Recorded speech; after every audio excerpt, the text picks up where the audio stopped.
जब मैं 8 साल की थी उस वक्त मेरा कोई दोस्त नहीं था। मेरी माँ मुझे पड़ोस के बच्चों के साथ खेलने नहीं देती थी। मैं हमेशा अकेले घर में ही रहती। मुझे सिर्फ मेरे कजिन और मेरे भाई के साथ खेलने को मिलता था, लेकिन उनका घर मेरे घर से करीब 3.5 घंटे की दूरी पर था। एक दिन मेरी माँ ने मुझे बाहर जाकर बच्चों के साथ खेलने के लिए अनुमति दे दी, क्योंकि वो कहीं बाहर जा रही थी।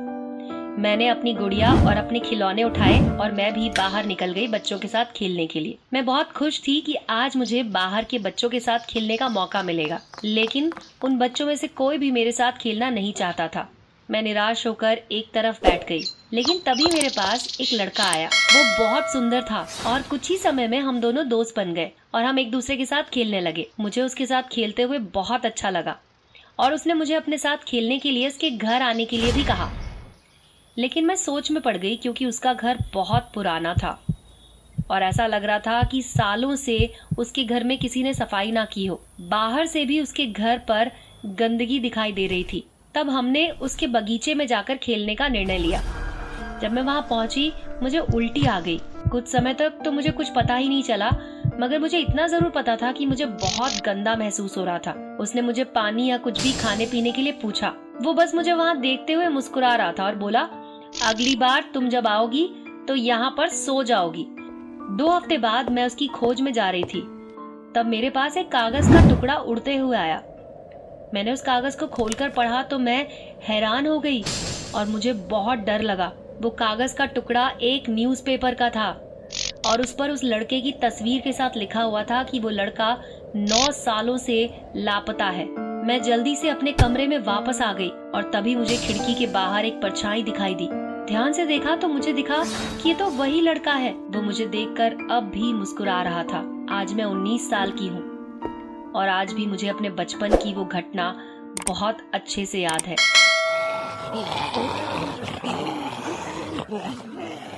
ये उस वक्त की बात है जब मैं कॉलेज में थी और अपने आने वाली एग्जाम्स के लिए पढ़ाई कर रही थी। तभी मेरी रूममेट मेरे कमरे में आई। वो कुछ बोल नहीं रही थी, मगर उसके हाव भाव से ही मुझे पता लग गया कि उसने शराब पी रखी है। उसके आने से मेरा ध्यान टूट चुका था, लेकिन मुझे इस चीज की अब आदत हो चुकी थी। वो घूमने फिरने वाली मिलनसार लड़की थी और मैं एक किताबी कीड़ा थी। मैं दोबारा पढ़ने की कोशिश करने लगी, लेकिन तभी उसने मेरी पीठ पर हाथ लगाया और बोली, तुम भी ना हर वक्त पढ़ती रहती हो। तो मैंने उसे जवाब दिया कि हाँ, और मैं जब तुम्हें देखती हूँ या तो तुम शराब की गंदी दुर्गंध लिए खड़ी होती हो या तो फिर उल्टी कर रही होती हो। थोड़ी देर सोचने के बाद वो मुझे कहती है, ठीक है, मैं 1 हफ्ते तक बिल्कुल शांत होकर रहूंगी अगर कल रात तुम मेरे साथ एक पार्टी में चलो। मेरा मन था कि मैं उसे ना बोल दूं, लेकिन मैंने सोचा कि मैं रोज तो पढ़ती ही हूँ, चलो एक दिन पार्टी कर लेती हूँ। इसी बहाने मुझे भी एक दिन का आराम मिल जाएगा और वो भी मुझे हफ्ते भर नहीं तंग करेगी। हम लोग जाने के लिए तैयार हुए और मैं वहां जाने के लिए बहुत ज्यादा उत्साहित थी, क्योंकि बहुत टाइम से मैं किसी पार्टी में नहीं गई थी। जब मैं वहां पहुंची तो मैंने देखा कि लोग मदहोश हो रहे थे। सभी ने शराब पी रखी थी। वो पार्टी एक बेसमेंट में थी। वो बेसमेंट बहुत बड़ा था। मैं झूठ नहीं कहूंगी, मैंने भी थोड़ी सी शराब पी ली। मैं पूरी तरह से नशे में तो नहीं थी, मगर हाँ, शराब का सुरूर जरूर था। जब मेरी आंखें धुंधली हो रही थी तब मैंने देखा कि एक लड़का मेरे पास आया और मेरे से बात करने लगा। वो दिखने में काफी अट्रैक्टिव था। हम लोगों ने एक दूसरे के नाम पूछे। उसके बाल भूरे रंग के थे, उसकी आंखें नीली थी और उसका रंग सफेद था और वो बहुत गोरा था। करीब 6 फुट हाइट थी। उसका नाम था रमेश। रमेश और मैंने किताबों के बारे में, पढ़ाई के बारे में काफी बातें की। जब हम लोगों को बातें करते हुए आधा घंटा हो गया तो वो बोला, हे, मैं अपने लिए दूसरी ड्रिंक लेने जा रहा हूँ, तुम्हें कुछ चाहिए क्या? और मैंने भी हाँ में सिर हिला दिया। मैंने कहा, क्यों नहीं, मुझे भी मजा आ रहा है। बाद में वो ड्रिंक लेकर आया और जो मुझे अगली बात याद है कि हम दोनों उस कमरे में एक सोफे पर एक दूसरे से किस कर रहे थे। सब कुछ काफी तेज हो रहा था। तभी उसने मुझसे पूछा कि क्या तुम मेरे घर चलना चाहोगी? मैंने उसे तुरंत साफ साफ मना कर दिया, क्योंकि मुझे सुबह कॉलेज भी जाना है। उसने कहा, चलो ना, बहुत अच्छा लगेगा। लेकिन जब मैंने पूरी तरह से उसे मना कर दिया तो उसे अंदाजा हो गया कि वो चाहे जो भी कर ले, लेकिन मैं उसके साथ नहीं जाने वाली। तब उसे गुस्सा आने लगा और गुस्से में वो बोला कि ये मेरा फोन नंबर है, अगर तुम्हारा मूड बदले तो मुझे फोन करना। उसने मुझे एक छोटा सा कागज दिया जिसपे उसका नंबर लिखा हुआ था। बाकी मुझे उस रात का कुछ भी याद नहीं। अगली सुबह मैं अपने बिस्तर पर थी। मेरे बगल वाले बेड पर मेरी रूममेट जोर से खर्राटे मार रही थी। जब मैं सोकर उठी तो मैंने अपनी जेब में हाथ डाला और मुझे वही कागज मिला जो मुझे पिछली रात रमेश ने दिया था, जिस पर उसका फोन नंबर लिखा था। लेकिन मुझे आज बहुत सारे काम थे, इसलिए मैंने रमेश को फोन नहीं किया। नहाकर मैं पढ़ने बैठ गई। मैं पढ़ ही रही थी कि तभी अचानक मुझे चक्कर आने लगे। जब मैं उठी तो मेरे पास एक पुलिस अफसर और एक नर्स खड़े हुए थे। नर्स ने मुझे बताया कि मुझे मरी हुई चीज का स्वाद चखने से या होठों पर लगाने से एलर्जी है और इसीलिए मैं बेहोश हो गई थी। मुझे ये बात काफी अजीब लगी क्योंकि मैंने तो किसी भी मरी हुई चीज को होठ नहीं लगाया था। और जब मुझे वो लड़का याद आया, मैंने पुलिस को उसके बारे में सब कुछ बताया और मैंने पुलिस को उसका नंबर भी थमा दिया। कुछ दिन बीते और मेरी जिंदगी फिर से नॉर्मल रूटीन में चलने लगी। मैं अपना टेस्ट देकर ही लौटी थी जब मेरा फोन बजना शुरू हो गया। वो फोन पुलिस ने किया था और पुलिस ने बताया कि रमेश के घर पर 2 मरी हुई लड़कियों की बॉडी मिली। वो उनके शरीर को खाता था। मेरे दिल ने धड़कना बंद कर दिया। मुझे बहुत बुरा लग रहा था कि मैंने एक नरभक्षी को किस किया और ये सोचकर मैं दहल गई कि अगर मैं उसके साथ उसके घर चली गई होती तो क्या होता। तो पुलिस को उसके यहाँ 2 नहीं बल्कि 3 डेड बॉडीज मिलती। जब मैं 7वीं कक्षा में था तब मैंने पहली बार नक्षत्र जादू के बारे में सुना था। मुझे ये जादू काफी लुभावना लगा। मेरे ख्याल से हर कोई अपने शरीर को छोड़कर इस जादू के माध्यम से दुनिया की पसंदीदा जगह घूमकर अलग अनुभव लेना चाहेगा। खैर, मैंने उसके बारे में अच्छे से अध्ययन किया और खुद से कईयों बार अभ्यास भी किया। लगातार अपने प्रयासों में असफल होने के बाद मुझे लगने लगा कि नक्षत्र जादू जैसी कोई चीज इस दुनिया में नहीं होती। लेकिन जनवरी की एक शाम मुझे काफी नींद आ रही थी और उस शाम 7 बजे के करीब मैंने थोड़ी नींद लेने की सोची। लेटते ही मुझे लगा जैसे कोई मेरी आत्मा को अंदर से बाहर खींच रहा हो और कुछ ही पलों में मुझे एक सबल आवृत्ति ने घेर लिया। मुझे मदहोशी सी लगने लगी। मुझे ऐसा लगने लगा जैसे मैं तैर रहा हूं और मैंने अपने शरीर को पीछे नीचे ही छोड़ दिया है। साथ ही मुझे ये भी लगा कि मुझे पीछे नहीं देखना चाहिए क्योंकि पीछे कोई भूत खड़ा हुआ है। हालांकि उस वक्त तक मेरे माता पिता जग रहे थे, लेकिन मुझे वो कहीं दिख नहीं रहे थे। पूरे घर में सिर्फ सीढ़ी वाली बत्ती जल रही थी। मेरे आंखों से निकली रोशनी बिखर रही थी और मुझे अंधेरे में भी सब कुछ दिख रहा था। मैं तैरकर वापस अपने कमरे में आ गया और वहां से सीढ़ी के ऊपर से तैरकर नीचे आ पहुंचा। ऐसे ही मैंने छत पर तैरने और हवा में उड़ने का अनोखा अनुभव महसूस किया। हालांकि नीचे से उड़कर ऊपर जाते ही मैंने एक राक्षस जैसे दानव को तेज गति से नीचे की ओर जाते देखा। जैसे ही मैं उसको देखने के लिए रुका, उसने भी चलना बंद कर दिया। मुझे बस दाईं दिशा से उसके शरीर के पीछे का हिस्सा दिख रहा था। उसकी त्वचा पीली थी और उसकी घोड़े जैसी पूंछ थी और उसकी लंबाई मेरी लंबाई जैसी ही थी, 5 फुट 6 इंच। डर में जमे हुए मैं उसको वैसे ही कुछ सेकंड तक देखता रहा और इससे पहले कि मुझे कुछ पता चलता, मैं जग चुका था। मैं वापस अपने बिस्तर पर था। मैंने जब घड़ी देखी तो मुझे आभास हुआ कि मुझे सोए हुए तो बस कुछ ही मिनट बीते थे।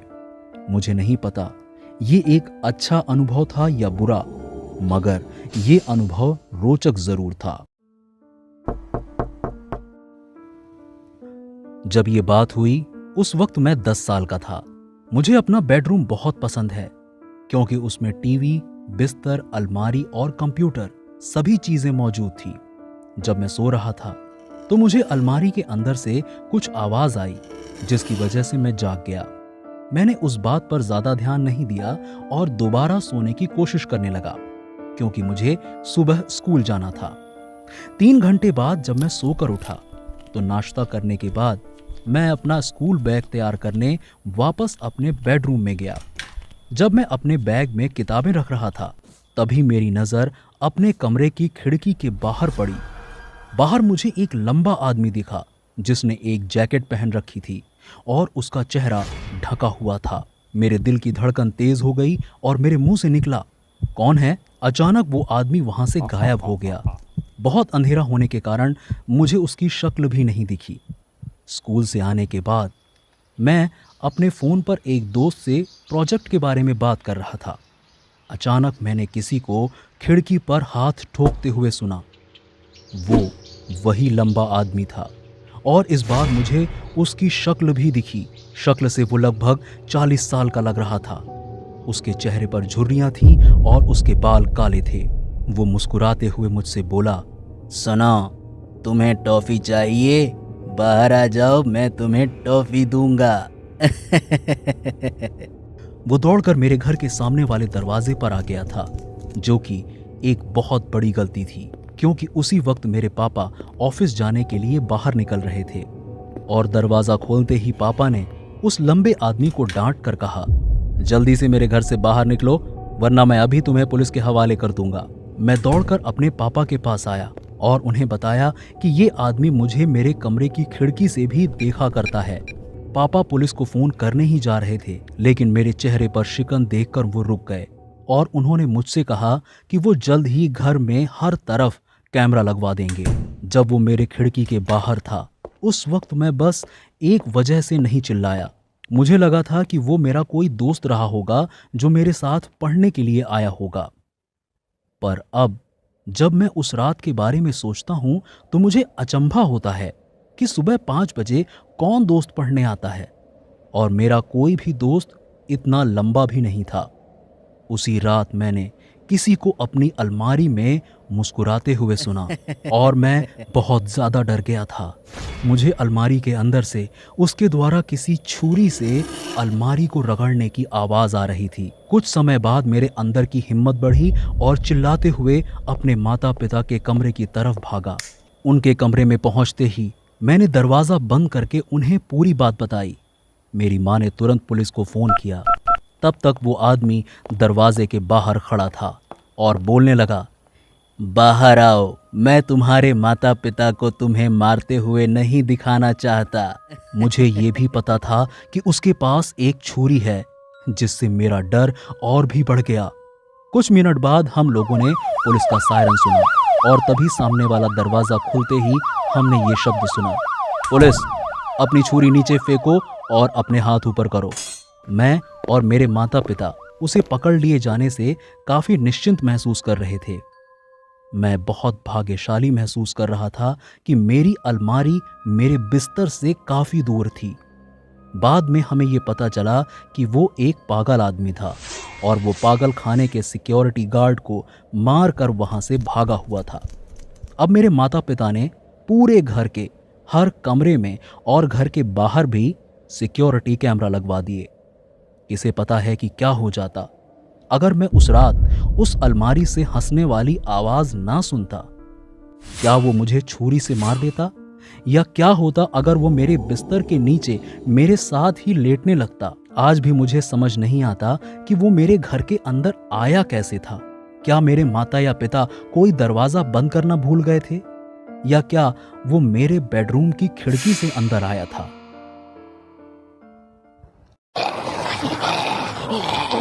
मेरा नाम मीना है और मैं 26 साल की हूँ।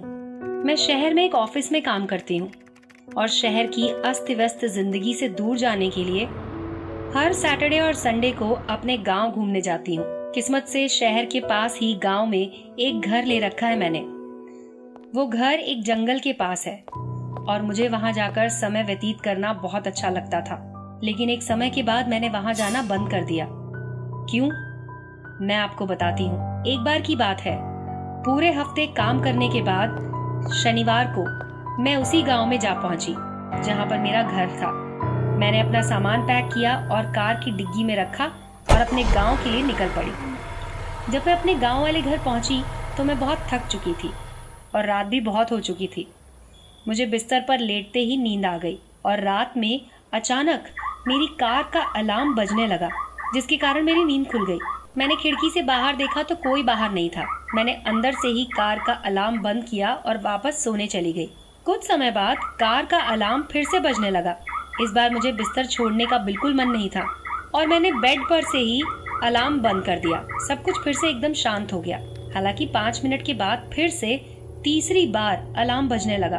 1 या 2 बार तो संयोग से हो सकता था, मगर 3 बार? क्या कोई मेरे साथ मजाक कर रहा था? मैं उठी और फिर से एक बार कार का अलार्म बंद किया, लेकिन इस बार अलार्म बंद करके मैं लेटने नहीं गई, बल्कि वहीं खिड़की के पास खड़ी होकर बाहर देखने लगी। कुछ समय बाद ही मैंने देखा कि एक परछाई पेड़ों के पीछे से बाहर आई और कार की तरफ बढ़ने लगी। मुझे उस साए का आकार दिखा। वो लंबा था, काला और पतला सा था। उस साए ने अपने पतले हाथों से मेरी कार पर ठोका और फिर से कार का अलार्म बजना शुरू हो गया। बहुत तेज रफ्तार के साथ वो वापस उन्हीं पेड़ों के पीछे चला गया। उस वक्त मुझे समझ आ गया कि मेरे साथ क्या हो रहा है और मैं डर गई। मैंने अलार्म बंद किया, लेकिन मैं खिड़की से बाहर देखती रही। इस बार वो साया पेड़ों की तरफ से मेरे घर के दरवाजे तक आया और गेट की कुंडी हटा दी। डर की वजह से मैं वहीं जम गई थी। बहुत से गंदे गंदे ख्याल मेरे मन में चलने लगे। लेकिन वो कौन था? वो आखिर मुझसे क्या चाहता था? वो क्या कर रहा था? क्या वो अभी यहाँ से भागेगा या नहीं? मेरे रोंगटे खड़े हो गए ये सब सोचकर। मेरे घुटने कांपने लगे, मेरा गला सूख गया और मेरा दिल बहुत जोर से धड़कने लगा। मैं बहुत चिंतित हो गई। मैंने अपने दांतों को आपस में भींच लिया और अपने हाथों से मुट्ठी बांध ली। मैंने थोड़ी हिम्मत बटोरी और बहुत तेजी से नीचे की तरफ भागी। मैं खुद को बचाने के लिए इधर उधर किसी चीज को ढूंढने लगी। जैसे ही मैं नीचे वाले बरामदे की तरफ पहुंची, मैंने वहां पे लाइट जलाने के लिए हाथ बढ़ाया, लेकिन मेरे कदम रास्ते में ही जम गए। वो काला साया मेरे सामने वाली खिड़की से चिपका हुआ था और अंदर की तरफ देख रहा था। मैं तुरंत सोफे के पीछे छुप गई और बाहर देखने लगी। मुझे समझ में आया कि वो कार का अलार्म बार बार क्यों बजा रहा था। वो मुझे बाहर बुलाना चाह रहा था। मैं उसके डरावने चेहरे से अपनी निगाहें नहीं हटा पाई। उसके चेहरे का रंग सफेद था और उसके पूरे चेहरे पर झुर्रियां थीं। उसकी आंखें काली और बहुत छोटी थीं। नाक की जगह पर 2 खरगोश की तरह छेद थे और उसके दांत किसी दानव के जैसे थे। उसकी सांस बहुत तेज चल रही थी, जिसकी वजह से खिड़की के शीशे पर कोहरा बन रहा था। मुझे अंदाजा हो गया था कि वो कहीं जाने वाला नहीं है। वो वहां से जाने लगा, लेकिन तभी मुझे दरवाजे की तरफ उसके कदमों के चलने की आवाज आई। मैं बहुत ज्यादा डर गई थी। उसने अपने पतले पतले हाथों से दरवाजे के नीचे हाथ डालना शुरू किया। वो चाहता था कि किसी भी तरीके से घर के अंदर आ जाए। उसने दरवाजे का हैंडल घुमाना शुरू कर दिया। उस साए ने जानवर की तरह भयानक आवाजें भी निकालनी शुरू की। उसकी आवाज ऐसी मालूम पड़ती थी जैसे कोई जंगली कुत्ता गुस्से में हड्डियां नोच रहा हो। मुझे पता था कि अगर उसे एहसास हो गया कि मैं अंदर हूं, तो वहां से किसी कीमत पर नहीं जाएगा। मैं सोफे के पीछे छुपकर बैठी रही और कोई आवाज ना हो इसकी पूरी कोशिश कर रही थी। मेरा दिल मेरे गले में धड़क रहा था, मेरा सर दर्द कर रहा था और डर के मारे फटा जा रहा था और मैं किसी सूखे पत्ते की तरह हिल रही थी। मुझे याद नहीं मैं कितने समय तक वैसे ही बैठी रही। शायद मैं बेहोश हो गई थी। जब मैंने बाहर देखा तो वो साया जा चुका था और दरवाजा अब भी बंद था। सब कुछ एकदम शांत और अपनी जगह पर ही था। मुझे बहुत सुकून मिला। मैं छत पर अपने कमरे में गई और खिड़की से बाहर देखा तो सुबह हो रही थी। कहीं भी कोई साया नहीं था। मैंने अपनी चाबी जल्दी से उठाई। बगैर कोई सामान उठाए मैं कार की तरफ भागी और उस गांव से जल्दी से शहर की तरफ आ गई। जब तक मैं अपने शहर वाले घर नहीं पहुंच गई, तब तक मैंने अपनी कार को नहीं रोका। अपने कमरे में पहुंचकर मैंने समाचार सुनने के लिए रेडियो चालू किया। उस समय समाचार आ रहा था कि गांव से पिछली रात 2 जवान लड़कियों का मृत शरीर पुलिस के हाथ लगा है। पुलिस बोल रही थी कि उनके शरीर पर कई जगह काटने के निशान थे। मैं समझ गई थी कि ऐसा करने वाला जरूर ही वही जानवर होगा। मुझे अब भी उस वाकये के बारे में सोचकर डर लगता है और ये ख्याल मन में आता है कि उस जगह से अगर मैं नहीं भागती तो मेरा क्या होता।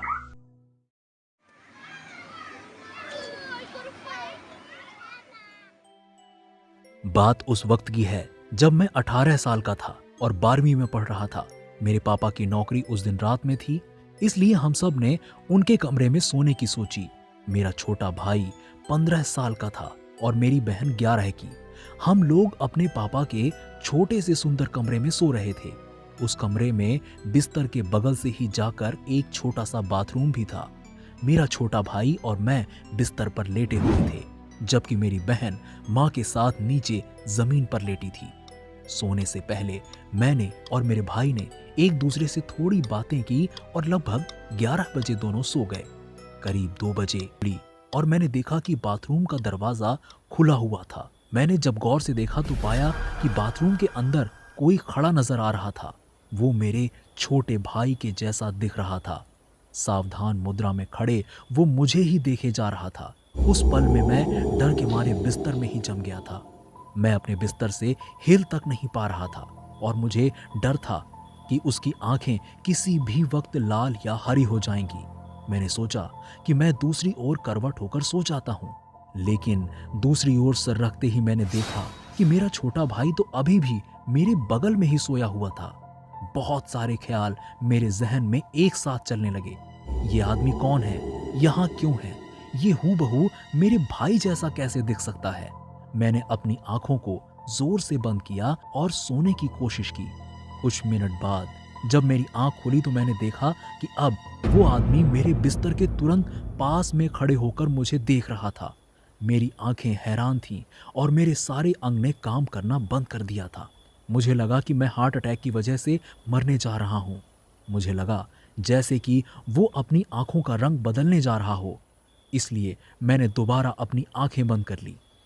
उसके बाद जब मेरी आंख खुली तब सुबह हो चुकी थी। कमरे से बाहर आते ही मैंने अपनी माँ को देखा और उन्हें पूरी बात बताई, और मैं दंग रह गया जब उन्होंने मुझसे कहा कि उनके साथ भी पिछली रात को वही सारी चीजें हुई। ये बहुत डरावना था और मैंने और माँ दोनों ने बिल्कुल मेरे भाई का हूबहू जुड़वा सा आदमी देखा था, एकदम ऐसा जैसे वो मेरे भाई का जुड़वा हो। हम लोग उस घर में 2 साल और रहे और उसके बाद हमने उस घर को छोड़ दिया। जब हम लोगों ने उस घर को छोड़ दिया तब मैंने अपने पिताजी से इस बारे में बताया, क्योंकि उन्हें डरावनी कहानियों से डर लगता है। और हमारा डर और भी ठोस तब हो गया जब पिताजी ने हमसे कहा कि उन्होंने भी उस घर में ऐसा ही अनुभव किया था।